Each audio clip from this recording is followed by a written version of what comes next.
Assalamualaikum warahmatullahi wabarakatuh. Halo sobat setia Fakta Kehidupan. Tidak lupa kami sampaikan salam sehat, salam sejahtera.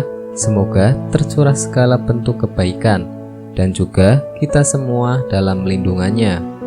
Seperti biasa, kita akan berbagi kisah dari yang unik, menarik sampai bikin nangis. Mari kita simak kisahnya.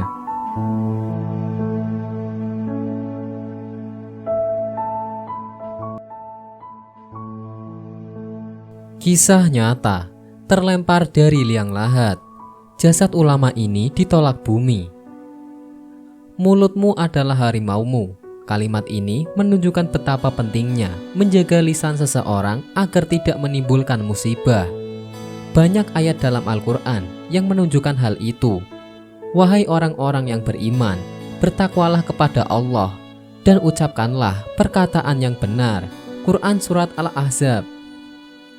Ucapan yang harus dijaga bukan hanya yang berhubungan dengan sesama manusia saja, melainkan juga ucapan kepada Allah Subhanahu wa Ta'ala.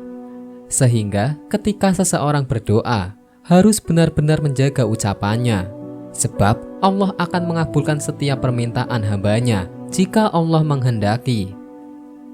Berhubungan dengan itu, kisah yang diceritakan dari channel Tafakur Fiddin ini menunjukkan betapa Allah mengabulkan permintaan hambanya meskipun berupa hal yang kurang masuk akal.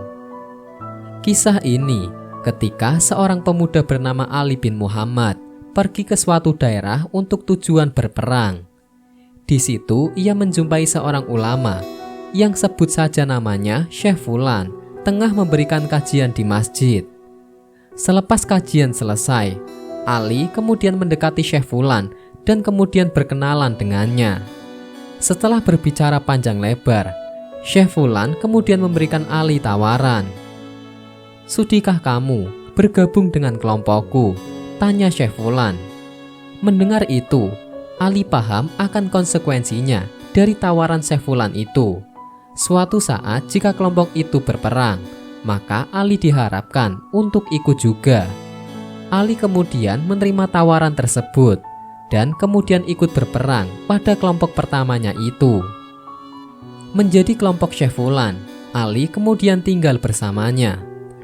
Ali merasa senang tinggal bersama Syekh, lantaran ia bisa melihat segala aktivitas yang dilakukan oleh Syekh Fulan.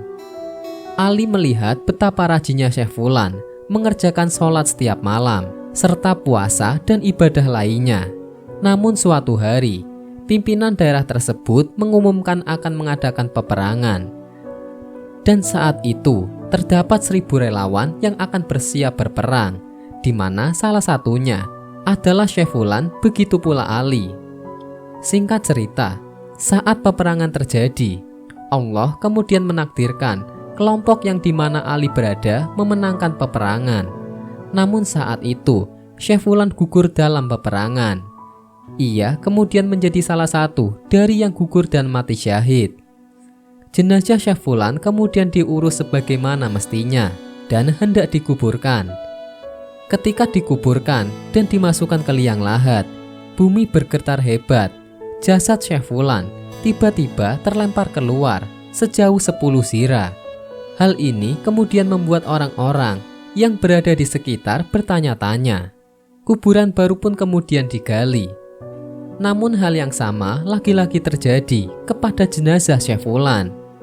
Ketika jenazah sudah berada di liang lahat, tiba-tiba bumi bergemuruh, tanah bergetar hebat dari yang pertama. Jenazah Syekh Fulan kembali terlempar lebih jauh daripada sebelumnya. Ketika kuburan kembali digali, lagi-lagi hal yang sama terjadi. Saat itu seakan tanah tidak mau menerima jasad dari Syekh Fulan. Kemudian tiba-tiba muncul suara dari tanah. Semasa hidup, lelaki ini ingin dibangkitkan dari dalam perut binatang buas dan burung, dan kini Allah telah mengabulkan doanya. Oleh karenanya, tinggalkan saja jasad ulama ini. Mendengar itu, para pelayat pun kemudian meninggalkan jenazah Syekh Fulan tergeletak begitu saja. Wallahu a'lam bishawab.